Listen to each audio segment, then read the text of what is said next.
How often should you have sex as a couple? But Yeah. before we get to that, let's talk about the Canadian federal election.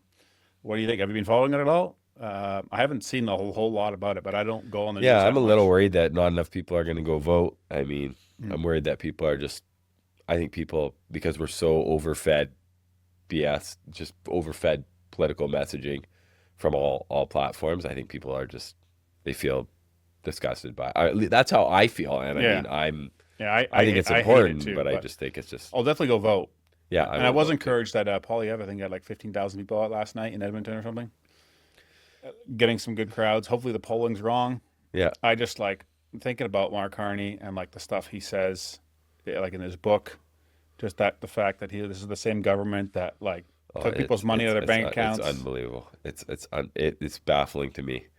just insanity. But I Yeah. think it is a lot of it is media. Like if I talk to, yeah, I always notice it when you talk to old people that still listen to CBC or Global News or CTV or whatever else like that. Like they're just you can't help but have your become a liberal.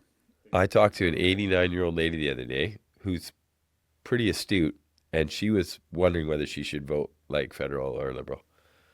And it was simply because, and this is why it's a genius move, and everybody's rankled about him getting it, ushered into the spot as Prime Minister, Mark Carney. But like, he was well respected. I remember when he was the Bank of Canada governor. I remember when he went to the Bank of England. He was relatively well respected in that role. And so I think just a lot of people that are naive and don't understand that it's, the leopard can't change the spots, and it's the same package wrapped up. It's still dog crap, just in a different bag. Yeah. I think that people just don't.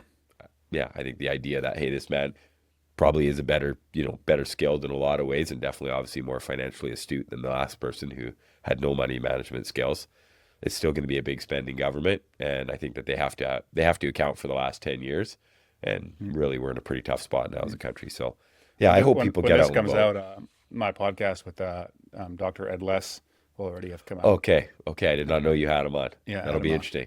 So I read all his stuff. Great stuff. yeah, yeah. So he recorded a couple weeks ago, and so that would have come out last Did you week. talk about gender stuff with him? Yeah, a little bit. Okay. But we also talk about that. Pretty outspoken for Yep. for a doctor. Yeah.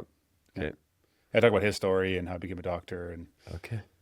but just the conversation of the Canadian medical system and how much bureaucracy is in it, and like how much waste. But he says how that's in all levels of government and how bad that is, and just like What's the solution?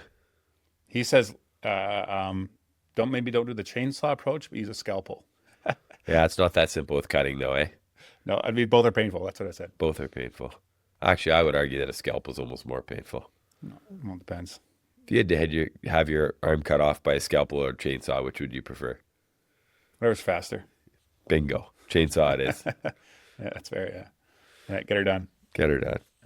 Yeah. The problem is that there's collateral damage, I think, more with a chainsaw approach, which is why he would have suggested the So if Mark Carney scalpel wins, approach. what happens to the Conservatives Party? Like Poilievre's out again as leader, and you have another No. Poilievre No, I stay? don't think so. I think that those that are financially conservative and people that are sick of the BS, I think we'll just have an even more divided country.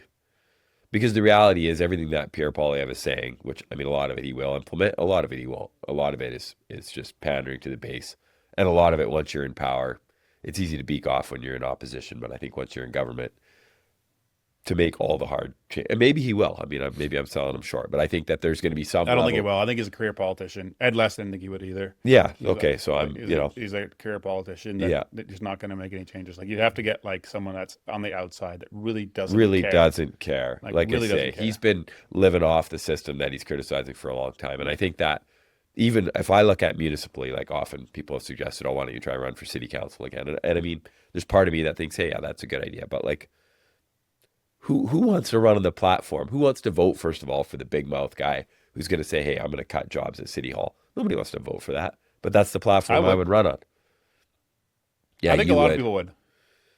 I think that in theory, yes, there'd be some of that, but people have a lot of fear around someone that talks that way. It's negative. Like it's not a positive thing, obviously, letting people Yeah, I go. mean, I think the biggest part is the media. The media just vilifies those people. Yeah. But I mean, ultimately, you have a country where things are so dire, like, in South America, where people are like, okay, you know what? We're willing to give crazy man with the chainsaw a chance, right? And I mean, that country, He's doing a great job.